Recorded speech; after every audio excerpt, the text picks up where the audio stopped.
piece of wood, and that was invented very closely, not long before this piece was made, and there were no theremins in Australia at the time Percy Grainger made this, but he imagined that they would be the right instruments, but he also imagined that it wouldn't be performable, and I think that's because he couldn't work out how people would be able to accurately trace the lines that he made.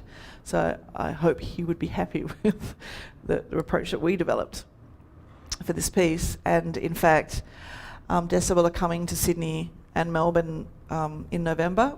We're playing this piece at the Grainger Museum on the 9th of November, and the Free Music #1 before it on the theremins, and I'm giving a paper on our approach at the Musicological Society conference in December. But Decibel are also playing here in Sydney on the 6th and 8th of November. None of the works from this exhibition, however. So that concludes my talk or demonstration, I guess, about the works that we've performed in the past. I know I haven't covered all of them, but I think I've touched on almost all of them briefly, except for the two over on that wall there.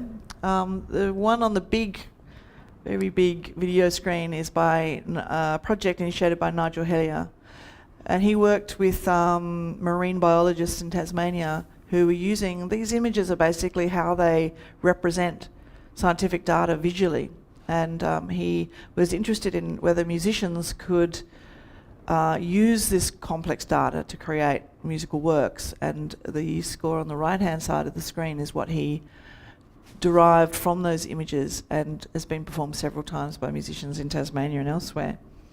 The work on the right is by Sam Gillies, who's a graduate from WAPA, one of my students who that's a piece for ensemble with electronics, and it's an interesting example of using traditional music notation with graphic information. A lot of kind of scratchy signs for laptop instruction.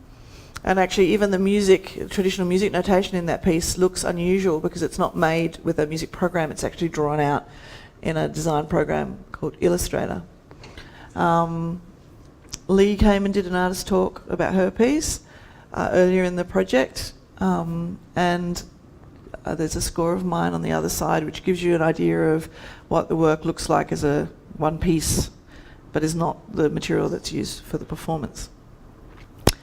So what we're going to do now is perform this piece by Anita Hustis, and while Mark's getting a few things together, I'm just going to introduce it a little bit. Anita is a double bass player and composer living in Melbourne.